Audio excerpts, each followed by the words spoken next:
I thought I was just relaxing in my room when I heard the knock. Soft, hesitant, like someone wasn't sure they should be there. I figured it was Kyle, my nephew, probably looking for his headphones again or needing my charger.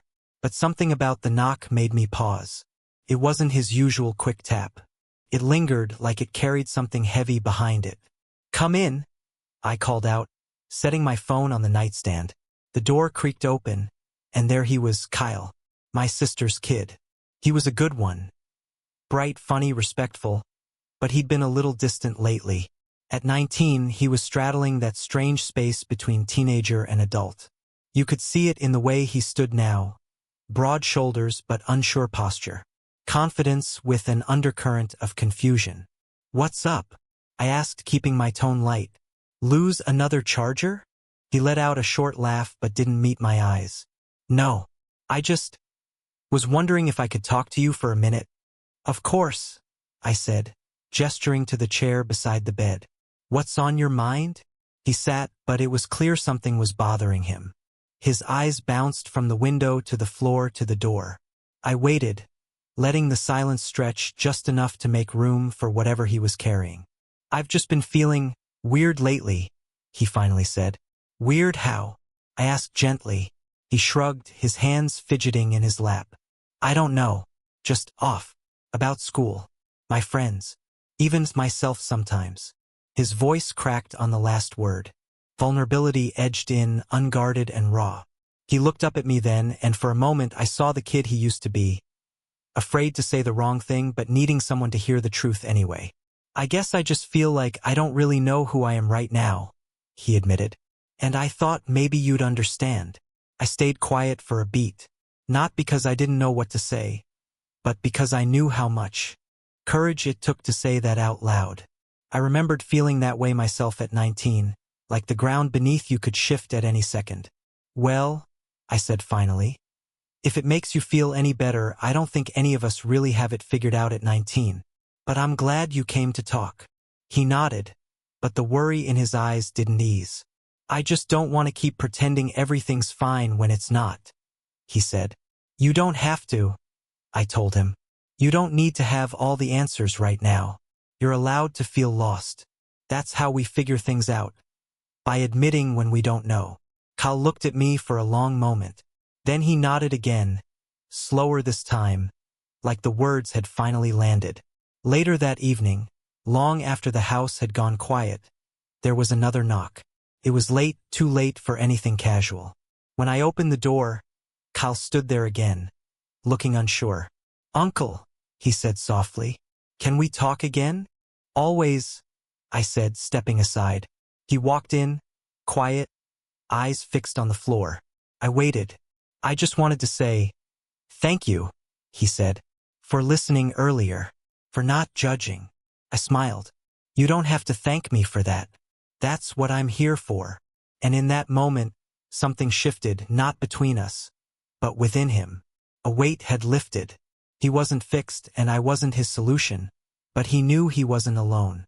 And sometimes that's the most powerful thing we can offer someone. A space to be real, to be unsure, and still be heard. I thought I was just winding down for the night. Lights low, the quiet hum of the city outside my window, my thoughts drifting. When the knock came, it was soft, hesitant, like whoever stood on the other side wasn't sure they should be there.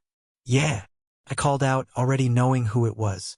The door creaked open, and there he was, Ryan, my best friend's younger brother, 22 now, old enough to know what he wanted, but still carrying that same quiet look in his eyes he had when we first met years ago. Back then, he'd barely talk. Now he looked at me like I was the one who didn't have the words. "Can I come in?" he asked. I nodded. "Of course." He stepped inside, closing the door gently behind him.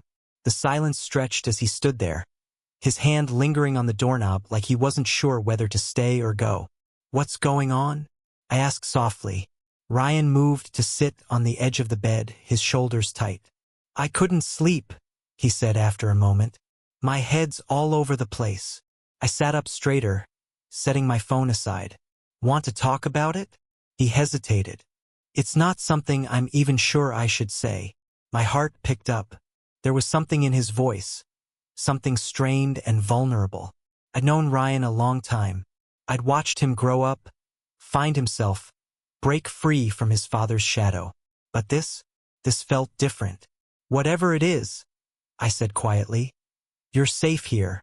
He looked up at me then, and I swear, something passed between us in that moment. A flicker of something raw, unspoken. I keep telling myself it's nothing, he whispered, that I'm just confused, that it's just admiration or whatever. He was staring at the floor now, hands clenched in his lap. But every time I'm around you, it gets harder to breathe, he said. And I don't know what to do with that. The room went still, the air heavy. I should have said something, steered it into safer territory, laughed it off, told him it was just late-night restlessness talking. But I didn't, because the truth is I'd felt it too. The slow build, the glances that lingered too long, the way his presence filled a space more than it should. When I didn't respond, he looked up, searching my face like he needed me to make sense of what he couldn't. I'm not trying to mess things up, he said quickly. I needed you to know. My chest tightened. Ryan, I know. He cut in, already backing away emotionally. Forget I said anything, but I couldn't, because everything had already changed. I opened my mouth to say yes, to end this before it spiraled any further. But the words wouldn't come. Instead, I stood there gripping the edge of the counter like it was the only thing keeping me grounded. Ryan took a step closer. I felt it before I saw it. The shift in the air, the quiet weight of his presence. My body reacted before my mind could catch up. My breath hitched as I fought the pull between us. Overwhelming and impossible to ignore. I need to know, he murmured, voice barely above a whisper. Was it really a mistake?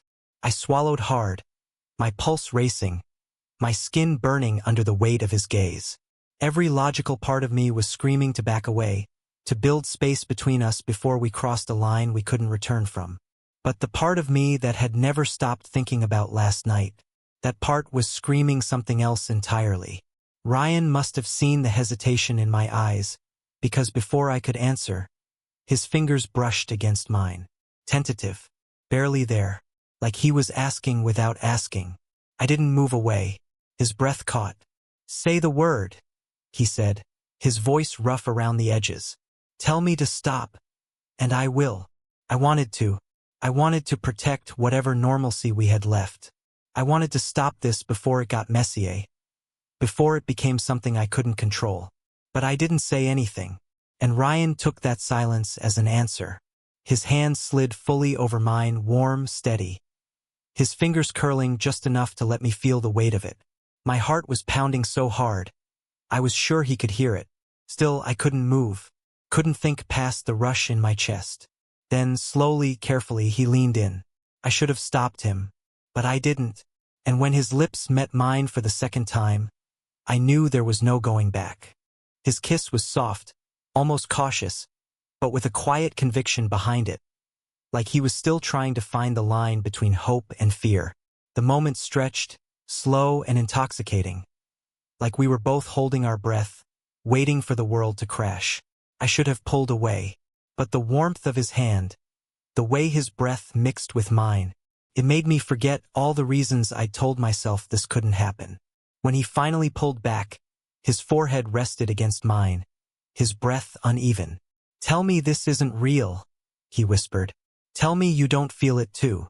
I clenched my jaw and shut my eyes, because looking at him, seeing the quiet hope in his expression, it was too much. Ryan, this is complicated, I murmured. He pulled back slightly, his eyes searching mine. Why does it have to be? I let out a soft, bitter laugh. Because it just is.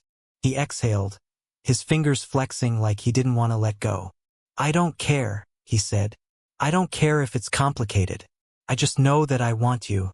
And I know you want me too. His words sent a tremor through me, because he wasn't wrong. That was the problem. I took a step back, needing space, because if I didn't, I wasn't sure how much longer I could resist him. We need to think, I said, but even to my own ears, it lacked conviction. Ryan watched me for a long moment, his expression unreadable. Then, with a slow nod, he whispered, "Okay," but the look in his eyes told me this wasn't over. As he turned to leave, every part of me screamed to stop him, to pull him back, forget reality, and fall into whatever this was. But I didn't. I just stood there, frozen, watching him disappear down the hallway, knowing we just set something into motion neither of us were ready to name. Later that night, the house had gone quiet. I'd spent most of the evening avoiding him, trying to stay busy, pretending like I was in control. But the weight of everything left unsaid sat heavy in my chest. I told myself to be strong, to rebuild the walls we just let fall. But deep down, I knew they were already gone. I had just settled into bed, the dim bedside light casting soft shadows across the room, when a quiet knock came at the door. My stomach clenched. I already knew it was him, could have ignored it, pretended I was asleep. But before I could even think, I was already standing, already reaching for the doorknob.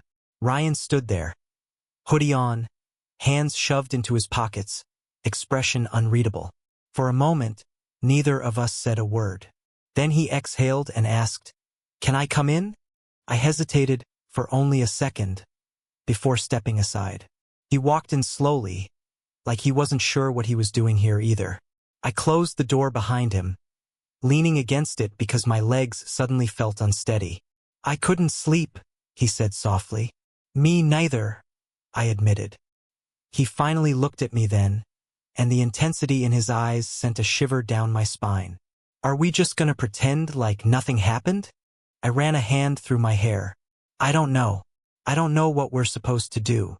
He stepped closer, just enough for me to feel the heat between us again. "Then let's stop thinking about it," he murmured. "Just for a little while." The way he said it, low, deliberate, like a secret meant only for me, unraveled something in me. His fingers brushed mine. Not hesitant this time. Deliberate. Certain. And when I didn't pull away, he took another step forward. His breath ghosted over my lips. And then, like before, he kissed me. And this time, I didn't hesitate. Just say the word.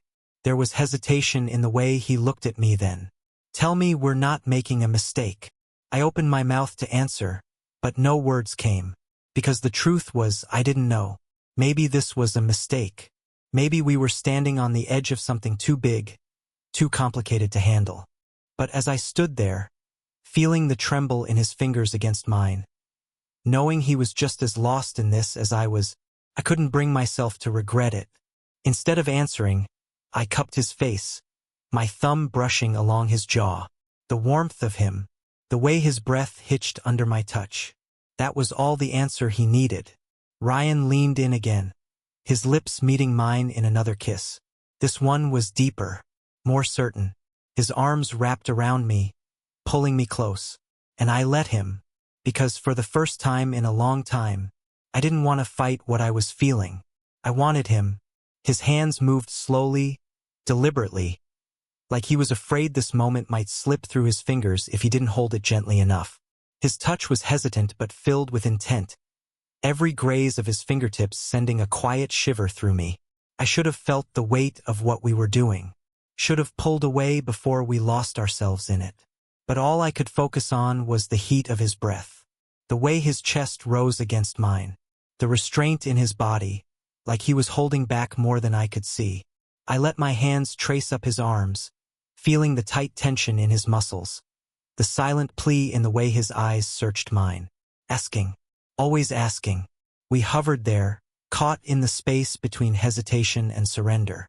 "I don't want to mess this up," Ryan whispered, voice rough and low. "You mean more to me than that." "You're not," I whispered back. And maybe that was a lie, or maybe it was the only truth I had. "I don't know how to stop wanting this," he admitted. My breath caught, because neither did I.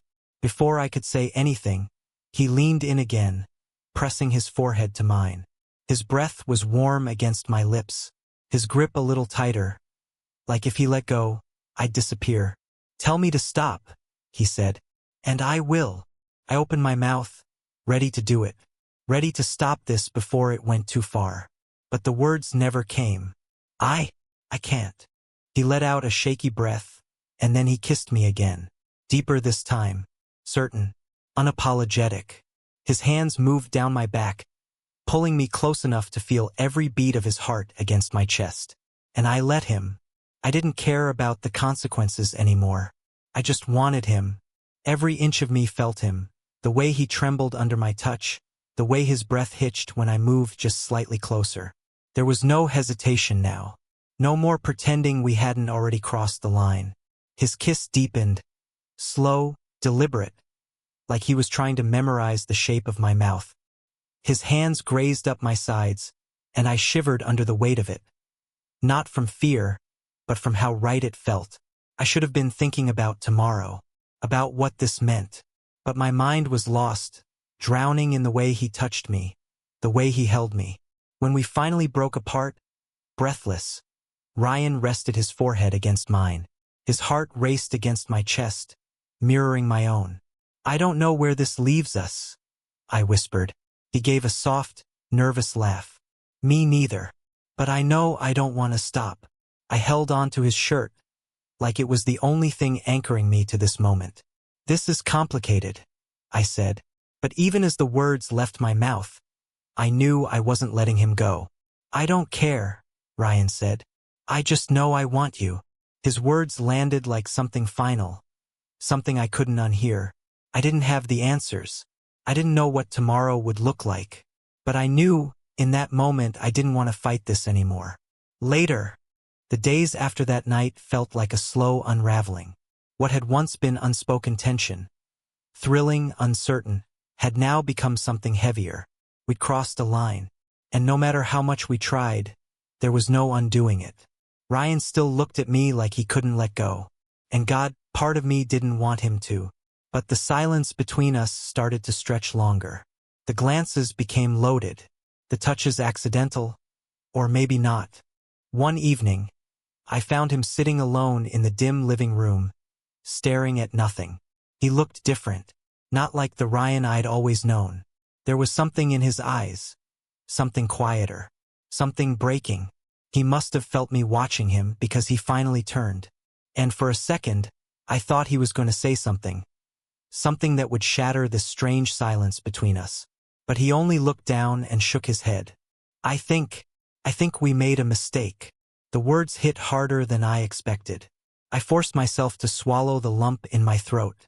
Ryan, I've been thinking about it a lot, he said quietly, not looking at me. And I don't know if we're ready for what this is. His voice was quieter now, barely more than a whisper. About what this means, about what happens next. He let out a bitter chuckle, dragging a hand through his hair. I don't think there is a next. My stomach twisted painfully at his words, but I stayed still, listening, even though every part of me wanted to interrupt him, to reach out, to stop him. We can't keep pretending this is something we can control, he said, finally meeting my eyes. I don't want to hurt you, and I don't want to keep hurting myself either. He paused, breath catching. But this doesn't end well for either of us. I hated how much sense he made. Hated that I had been thinking the same thing, just too afraid to say it. I had been waiting for one of us to be strong enough to speak the truth. But now that he had, it felt like the ground had been ripped out from under me. Ryan, my voice cracked. I wanted to tell him I didn't care, that we could figure this out, that we didn't have to let it go. But the words wouldn't come, because deep down, I knew he was right. He gave me a small, broken smile. Not happy, not angry, just tired, like he'd already grieved this 100 times in his head before saying it aloud. We'll always have that night, he said, softer now, like he was convincing himself more than me. I stared at him, trying to memorize everything. The lines of his face, the warmth in his eyes that was already beginning to fade, the way his hands curled into fists like he was holding himself back from reaching for me.